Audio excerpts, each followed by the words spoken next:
One question that a number of students had was about percentiles, which is something at the end of chapter 3. And so this video is designed to help you understand those a little better. So I'm going to go ahead and look at a homework problem. So this is from section 3.3, and I guess this is homework problems, well, really 7 through 10. And they're asking me to find, in this case, problem 9 asks for the 50th percentile. Problem 10 has a data set and asks for the 75th percentile. But I want to make sure you understand what that means, okay? Now, if you click on question help, as some of you did, you can click on the textbook, and that's actually a nice thing to have. So I did that before, and I got to page 121 here, which talks about the basics of z-scores, percentiles, quartiles, and box plots. Okay, so a box plot is a way of showing the important percentiles, 25th, 50th, 75th, and then the max and min value.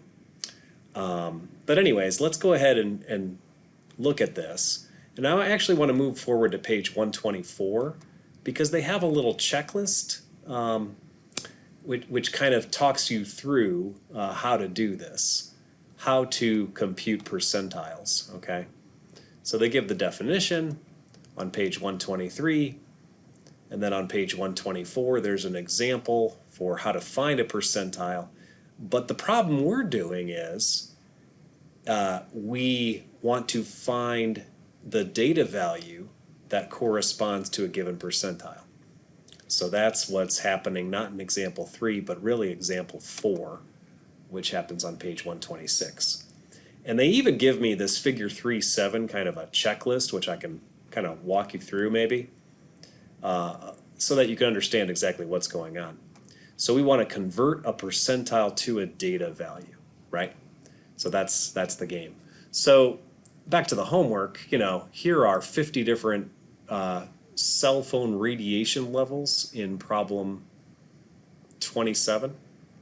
Okay, let's go back to problem 25, which is actually problem 9 of your homework. It says, yeah, here are radiation levels for 50 different cell phones. Please find the 50th percentile. By the way, the 50th percentile is something you studied a couple sections earlier. It's also called the median.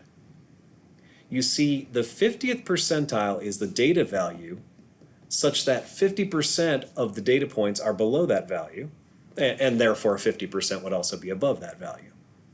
So that's the idea, okay? And so I thought it might be smart for me to do a simpler example before doing this one. By the way, you can do this one pretty easily using the technology of StatCrunch. So you have all of the data values here.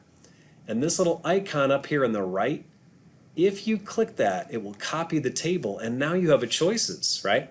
So you can open in Microsoft Excel if you have that on your computer. You can copy it to the clipboard and put it somewhere else. But you all have access to StatCrunch, which comes with our textbook.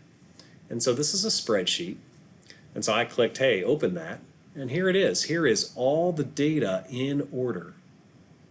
But again, this is a big example, and I want to first show you what percentiles really are using, again, that book, okay? So what I'm going to do is I'm going to put StatCrunch over here, and I'm going to, this column 2 here, I'm going to label this our example, okay? And what I'm going to do here is I'm going to fill in some data, and we're going to go ahead and use it. And so on paper here, I wrote down some data for us, okay? So here's some data values. These are not radiation levels. They're just numbers, right? I didn't really make up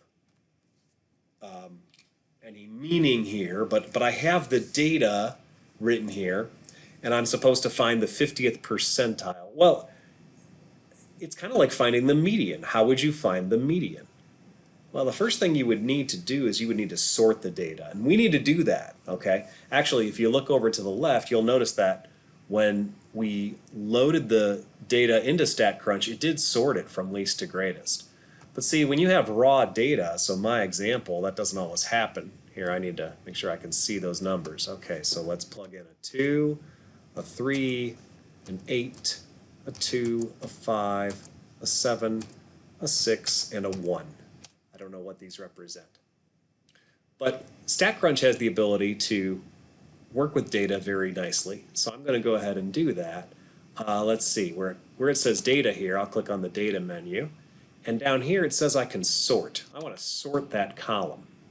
Which column? Well, I want to sort the column called Our Example. Sort criteria, it says select a column. Well, I'd like to sort the data in our example in ascending order, so from least to greatest. I'll say compute, oh, and it's going to replace the current column. I could also create a new column. I'll just replace it, compute. And so it did, it put that data in order. And maybe I should copy that on my paper. So here I go, let's see. Oh, this thing's kind of in my way, isn't it? I'll get rid of that. So now the data has been sorted as 1, 2, 2, 3, 5, 6, 7, and 8. Now if you think about how you compute the median, is that something you know how to do? The 50th percentile is also called the median, okay? And maybe you know that that's 4. And the way I've taught people to do it in the past is, well, you start cutting off the data points from each end until you have, well, either a single data point left, and that would be your median. If you happen to have 2 data points left, then the mean is the, take the mean of those 2 data points, and that's your median. Of course, 4 is the mean of 3 and 5, okay? But then you might ask, well, how would I get the 25th percentile or the 75th percentile? By the way, these have names. These are also called the quartiles. This is sometimes called Q2, Q3. I'm sorry, this is Q1 and this is Q3. Because the 25th percentile is the data point such that 1/4 of the data points are below that, approximately. And this 75th percentile would be the data point such that 3/4 of the data points are below that. And so basically what happens with this little checklist is they show you kind of a you know, yes or no diagram that you follow the steps and you're going to get the percentile, okay? So it says compute L, kind of the location, k over 100 times n, where n is the number of values and k is the percentile in question. Okay, so let's understand what's going on in our example. Let's see. I have 8 data values, okay? And so when you look at how I did Q2, all right, and again, I guess I can compare to that formula if you want. That might be nice. So let's put that back up. Okay, so it says sort the data, we did that. Compute L, where n is the number of values, yes. So we're going to multiply something by 8, and the thing we want to multiply by is something over 100, okay, times 8. Well, the something that goes here is that 50. Oh, 50 over 100, that's half of 8, and that's 4. So what this is L for location. So we want to get we want to go to the 4th data point, right? So we have 1, 2, 3, 4 data points. That's my L right there, okay? Now they ask a question. They say, is L a whole number? Well, yes. Then the value of the kth percentile is midway between the Lth value and the next in the sorted data. So the reason for this little check is L a whole number, I guess you can think of it as we really want 50% of the data to be below whatever we're calling the percentile. And so the reason we say the median is 4 is because that will get me right between these two data sets of data, right? Half is below and half is above. So same idea. When you do P over 25, what does L equal? Here, I'll use a different color. Maybe I'll use purple for this example. So L would be 25 over 100 times 8. Well, that's 1/4 of 8, and that's 2. Okay? So that's my L. L is 2. So that means I go to the second location, 1, 2. Okay, that's my L for this example. But it's a whole number, so I'll go right in between, right? And so what we do is what's in between 2 and 2? Well, 2. Okay, so that's pretty easy. All right, let's try one other example. L equals, well, I guess if we do 75, the 75th percentile of my 8 data values, right? So 3/4 of 8, of course, is 6. So what's the sixth data? Oh, the sixth data value happens to be 6. But again, L is a whole number. So I want to go between that 6 and 7, and so the 75th percentile is 6.5. One last example, just to show you that it doesn't always work so well. What if I asked for the, I don't know, the 60th percentile? Let's do that. So L is 60 over 100 times 8. Is that a whole number? Well, that answer is no, that's not a whole number. Let me take out a calculator for us. And I'm going to do 60 over 100 times 8. And I get a decimal, 4.8, right? So what they tell me is if the location is at 4.8, okay, change L by rounding it up to the next larger whole number. The value of PK is the Lth value.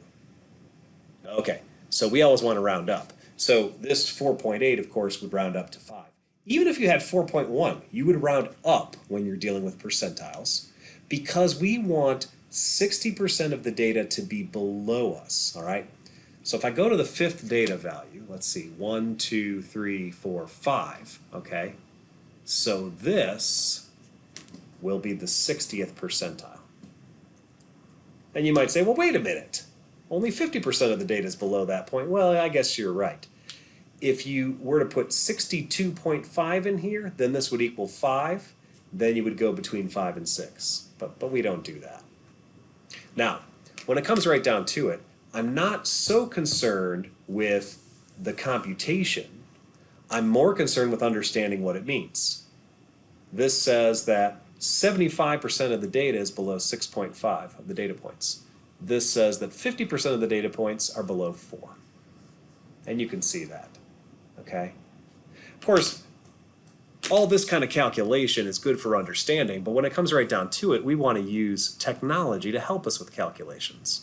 And so I'd like to go through the same calculations, not with just an old calculator, but I'd like to use StatCrunch to do it. And so I'll show you how to do that. So let's see, if I click over here on stats, there's a lot of different things I can do, or data, there's a lot of different things I can do. But what I need to do is show you how to do so under stats, we're going to click summary stats. Well, not click it, but when you choose it, you can do columns, rows. We want columns. And now, I guess I want to show you a little more carefully what's going on here. Okay, so which column do we want? Well, we want let me make this a little bigger so you can see exactly what's going on. Okay, we're going to choose our example, and they are going to do all kinds of things. You can see there's a lot of things already chosen. It's going to tell me n, mean, variance, standard deviation, standard error. Some of these things you know and don't. By the way, the median, remember that that's the 50th percentile, right? So it's going to find all of these things for me. But you could do optional percentiles here if you wanted to find. So just for kicks, let's see. I'm going to type in 25, comma, 50, comma, 7. I'll do 60 because that was one we did. and 75. And so it will spit those out. And when I'm ready, I'm going to click compute. So it gave me a whole bunch of things here. N is 8, that's the sample size. The mean, the variance, standard deviation, these are things you read about. Notice it gave me the 25th percentile is 2. Notice Q1 is also 2. I told you those are the same. The 50th percentile is 4. Notice that's the same as the median. The 60th percentile is 5. We just computed that. And the 75th percentile is 6.5, and that was because, again, it was between 6 and 7. So, again, StatCrunch is really powerful. And if I want to, of course, it saves everything up here for me that I compute. So let's try it one more time doing the homework problem, okay? So let me go back to the homework problem. So we had accompanying radiation levels, right? Okay. So it says find the 50th percentile. Well, okay. So I guess if I were going to do that, go through the steps one more time, I'll click Stats, Summary Stats, a column. These are under variable 1. That's just where it was put. You could relabel it if you want to. And just for kicks, I'll just put 50, and I'll click Compute. Now, I also could have just said, well, that's the same as the median, 1.145, right? So this should be the answer to my particular question. I'm not sure if your data is exactly the same as mine, but notice my 50th percentile is 1.145. So I think it's nice to see it on paper, and I think it's nice to know how to do it using the technology. So after this quiz, we'll be beginning chapter 4 on probability. We're going to slow down. That's not a chapter we can do in one day. But it's very interesting material, and it's preparing us for real statistics, which really won't happen until chapters 7, 8, and 9. That's what I would say, and 10. But probability is an important idea that we'll learn a lot about this coming week in chapters 4 and 5. Have a great week. Bye.